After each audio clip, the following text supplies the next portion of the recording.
Aniline की जो अगली रिएक्शन है कि एनिलीन पे एक रिएक्शन होती है जिसे हम कहते हैं डाईएजोटाइजेशन या डाईएजोटीकरण। इसमें एनिलीन को हम हाइड्रोक्लोरिक अम्ल और HNO2 के साथ ठंडे में 0 से 5 डिग्री सेल्सियस के बीच टेम्परेचर रखते हैं, तब एक नया ग्रुप आता है। उस नए ग्रुप को कहते हैं डाईएजो समूह। ये एमीन समूह डाईएजो समूह से विस्थापित हो जाता है और बना हुआ यौगिक कहलाता है डाइजोनियम सॉल्ट या डाइजोनियम लवण। कैसे होती है? ये हमारे पास एनिलीन है, एनिलीन की HCl और HNO2 के साथ रिएक्शन करा रहे हैं 0 से 5 डिग्री सेल्सियस के मध्य। तो देखिए कैसे होता है। 2H और 1 2 कितने हाइड्रोजन हो गए? 4। 1 2 3 4 हाइड्रोजन, 2 ऑक्सीजन, जैसे नाइट्रस अम्ल से 2 ऑक्सीजन, 2 जल के अणु निकल जाएंगे, बचा क्या? N और ये डबल बॉन्ड N। जैसे इस समूह को एजो समूह कहते हैं। ये एजो समूह कहलाता है। और इससे ये Cl यहाँ जुड़ जाता है क्लोरीन, तो ये कहलाता है बेंजीन डाइएजोनियम क्लोराइड।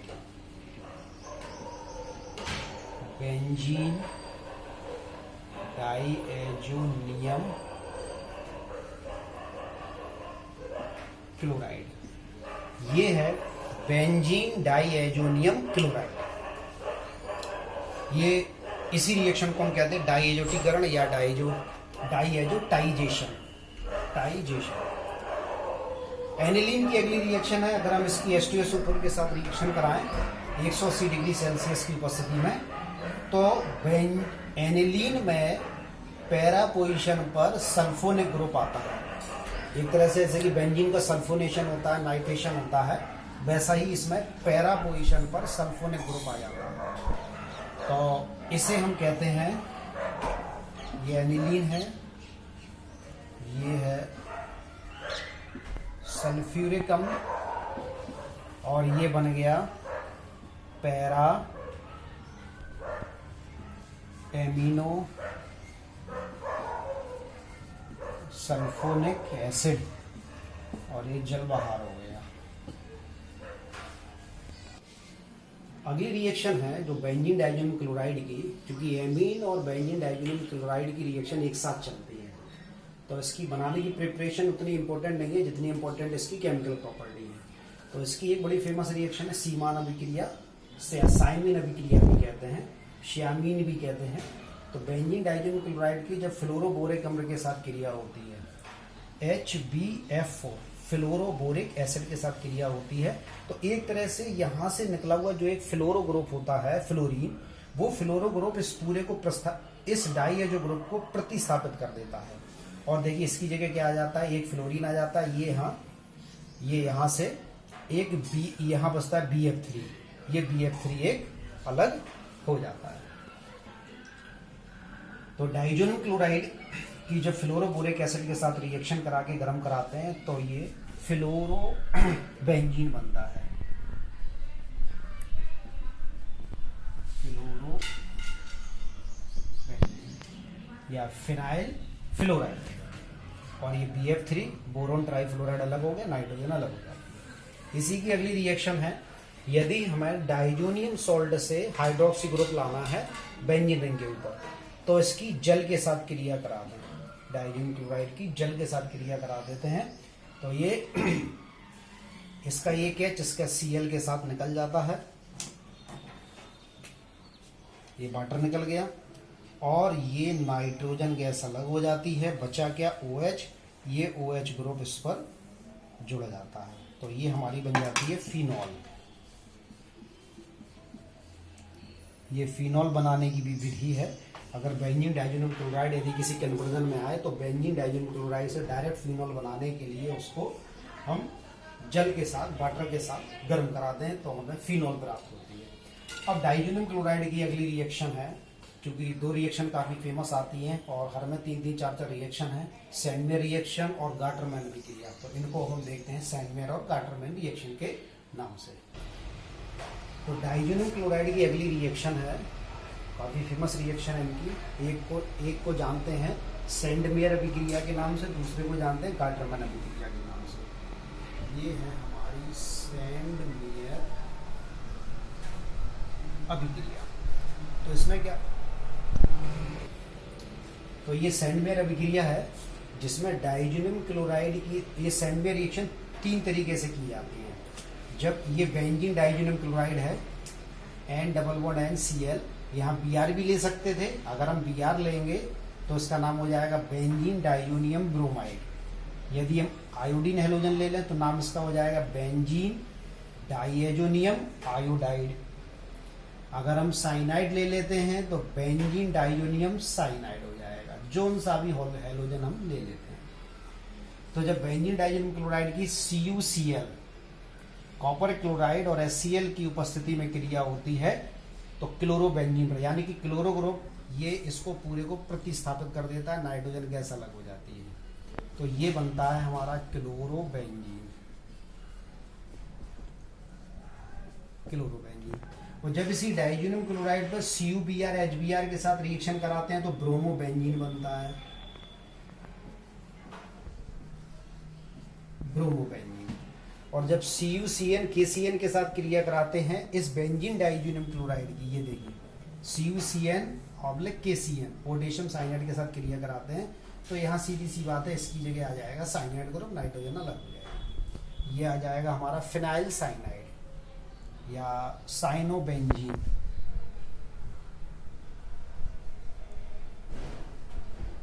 साइनोबेंजीन या फिनाइल साइनाइड। अब ये है गाटरमैन अभिक्रिया, गाटरमान अभिक्रिया। हमने एल्डिहाइड में भी गाटरमैन अभिक्रिया के बारे में पढ़ाया था कि एल्डिहाइड बनाने की विधि जो है वो भी एक गाटरमैन अभिक्रिया के नाम से जानी जाती है, और एक गाटरमैन अभिक्रिया डाइजोनियम क्लोराइड में पढ़ने को मिलती है। तो गाटरमैन अभिक्रिया क्या है, ये बेंजीन डाइजोनियम क्लोराइड है, जब इस पर कॉपर चूर्ण की क्रिया होती है तो क्लोरोबेंजीन बनता है, और जब कॉपर चूर्ण KBr के साथ गर्म कराते हैं, ये गर्म का साइन है, गर्म कराते हैं तो ब्रोमोबेंजीन बनता है, और जब KCN और कॉपर चूर्ण, कॉपर पाउडर चूर्ण या पाउडर के साथ क्रिया कराते हैं तो हमारा साइनोबेंजीन बनता है या फिनाइल साइनाइड बनता है। तो ये काफी इंपॉर्टेंट रिएक्शन है, सैंड मेयर अभिक्रिया और गाटरमैन अभिक्रिया। ये मास्टर रिएक्शन की तरह यूज होती हैं जब हमें, जैसे कि एनिलीन से डाइजोनियम क्लोराइड हमने बनाया, और डाइजोनियम क्लोराइड से हम कोई सा भी कंपाउंड बना सकते हैं, क्लोरोबेंजीन बना सकते हैं, ब्रोमोबेंजीन बना सकते हैं, साइनोबेंजीन बना सकते हैं, और ये ब्रोमोबेंजीन, ये कुछ भी बना सकते हैं, लगभग सिमिलर रिएक्शन है। अब इसी डाइजोनियम क्लोराइड की जो हमने गाटरमैन रिएक्शन के आगे पढ़ाई है उसी के आगे है, और उसी से कुछ संबंधित ये डाइजोनियम क्लोराइड के जब पोटेशियम आयोडाइड के साथ क्रिया कराते हैं, पोटेशियम आयोडाइड के साथ रिएक्शन कराते हैं तो आयोडोबेंजीन बनता है। इसमें भी देखिए डाइएजो ग्रुप ये नाइट्रोजन के रूप में विस्थापित हो गया, और ये आयोडीन आ गया, KCl अलग हो जाता है, ये बन गया हमारा आयोडोबेंजीन। तो हमने बेंजीन डाइजोनियम क्लोराइड से आयोडोबेंजीन बना लिया। अब इस आयोडोबेंजीन की एक रिएक्शन है फेमस, वो है उल्मान बाइएरल सिंथेसिस। उल्मान अभिक्रिया, इसे उल्मान अभिक्रिया के नाम से जानते हैं, उल्मान अभिक्रिया। इसमें क्या होता है, आयोडोबेंजीन के 2 अणु लेते हैं, हम चाहे इसको ऐसे भी लिख सकते थे, इसको 2 करके लिख लें, या इसको हम ऐसे भी लिख सकते हैं C6H5, ये भी आयोडोबेंजीन है, ये या ऐसे लिखे या ऐसे लिखे एक ही बात है। तो हमने इसके 2 अणुओं को अलग अलग करके लिख लिया, इसको अगर हम ऐसे घुमा देंगे तो ये आयोडोबेंजीन मिल जाएगा। ये हमारा आयोडोबेंजीन। आयोडोबेंजीन की रिएक्शन को हम कॉपर चूर्ण के साथ गर्म कराते हैं तो देखिए क्या होता है, 2 कॉपर 2 आयोडीन, आयोडीन और ये 2 कॉपर, क्योंकि प्लस आयोडाइड ये अलग हो जाते हैं, तो ICU अलग हो गए, और दोनों फिनाइल ग्रुप जिस आयोडीन जिस कार्बन से जुड़ी थी इस वाली, ये दोनों कार्बन के बीच में एक बॉन्ड बन जाता है, यानी कि 2 फिनाइल ग्रुप एक बॉन्ड से अटैच हो जाती हैं, इसे बोलते हैं बाईफिनाइल।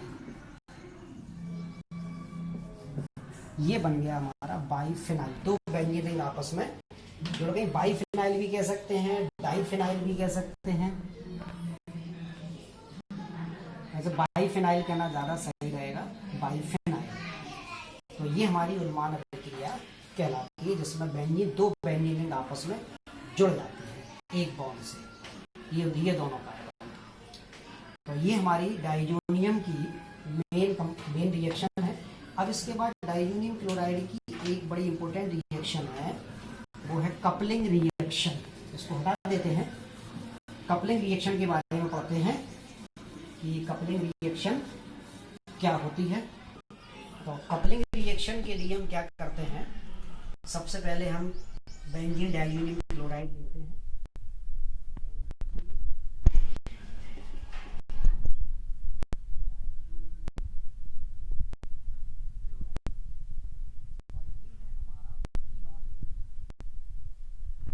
को ऐसे भी लिखा जाता है। इस यौगिक को हमने रोटेट कर दिया, घुमा दिया, ऐसे ऐसे ये पेन है, ये ऐसा रखा हुआ है, इसको हम ऐसे कर दें तो ये पेन ही रहेगा। इसी तरीके से ये हमने इसका हाइड्रोक्सी ग्रुप यहाँ लगा दिया, ये फिनॉल ही यौगिक है। शक्ल सूरत नहीं बदली, देखने का नजरिया बदल गया। तो जब हम बेंजीन डाइजोनियम क्लोराइड के साथ फिनॉल की क्रिया NaOH यानी किसी क्षार की उपस्थिति में कराते हैं, तो देखिए रिएक्शन कैसे होगी। तो होता क्या है, पहली बात तो ये है, ये यहाँ से Cl और Na बाहर हो गया, इसका Na और इसका Cl, NaCl। और ये फिनॉल ग्रुप का जो ये पैरा पोजीशन वाला H है, ये H इसके OH के साथ जल निकाल देता है। तो क्या निकला, एक तो NaCl निकला, सोडियम क्लोराइड, और ये इसका H और OH, जल का अणु बाहर हो गया। अब बचा क्या, देखिए इस N डबल बॉन्ड N के इस बॉन्ड से कौन जुड़ा, ये फिनोलिक ग्रुप का ये वाला कार्बन। तो ये यौगिक कुछ ऐसा बना, N डबल बॉन्ड N और इससे ये हमारा फिनॉल की पोजीशन वाला कार्बन जुड़ा। ये हमारा एक नया यौगिक बन गया, और इसका नाम बनाने को हम बना सकते हैं, पैरा पोजीशन पर लगा है हाइड्रोक्सी, तो इसका नाम हो जाएगा para hydroxy azo benzene.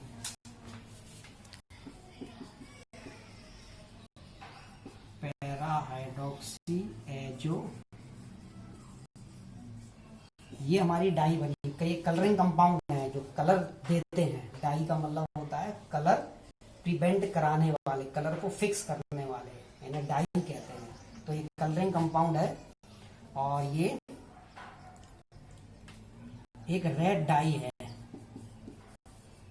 Red dye ये बन गया। फिर से एक बार समझ लीजिए कि जब बेंजीन डाइजोनियम क्लोराइड की फिनॉल के साथ क्रिया कराते हैं, यहाँ आपको बता दें, यदि डाइजोनियम क्लोराइड के साथ ये जो फिनॉल का नेचर होता है एसिडिक या अम्लीय होता है, तो जब हम इसके साथ क्रिया कराने वाला ये जो पदार्थ है यदि अम्लीय है, तो हमें रिएक्शन का माध्यम क्षारीय लेना पड़ेगा।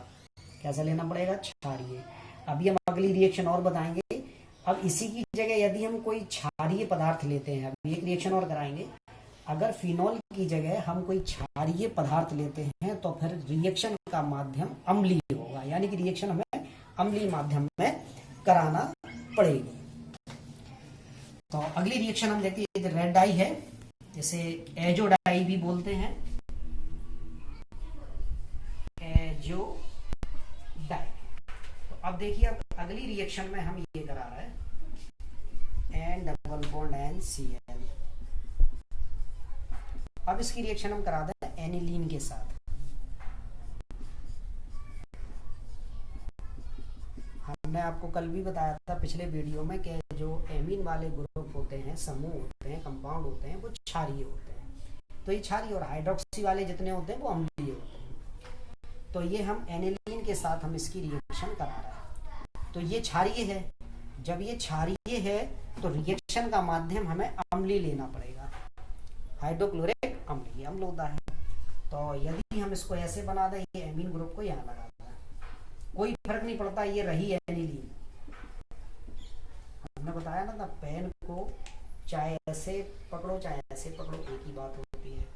तो अब इसकी पैरा पोजीशन से उसी तरीके से रिएक्शन होगी, एक HCl निकलेगा और ये बना लेगा। तो ये जो नाइट्रोजन वाला बॉन्ड है ये बॉन्ड इसकी पैरा पोजीशन से जुड़ता है, एन डबल बॉन्ड एन और ये NH2। यहाँ था पैरा हाइड्रोक्सी, यहाँ हो जाएगा para amino azo benzene, para amino azo benzene. ये एक येलो डाई है, येलो डाई है, पीला रंजक भी बोलते हैं, पीला रंजक। तो इस तरीके से ये हमारी कपलिंग रिएक्शन है। कपलिंग का मतलब होता है जैसे कि ट्रेन की कपलिंग होती है कंपाउंड का, जैसे कि एक डब्बे का पीछे का हिस्सा पिछले डब्बे के अगले हिस्से से ऐसे जुड़ा रहता है, उसे कपलिंग कहते हैं। कपलिंग का मतलब होता है जुड़ना। ट्रेन में जो आगे इंजन होता है, इंजन का पीछे का हिस्सा उसके पीछे लगे हुए डिब्बे के अगले हिस्से से जुड़ता है, इस तरीके से। कभी गौर करिएगा ट्रेन में। तो ये देखिए उसी टाइप की रिएक्शन है। ये जो इसका जो हैलोजन जाता है तो ये हैलोजन का छूटा हुआ नाइट्रोजन वाला पार्ट है,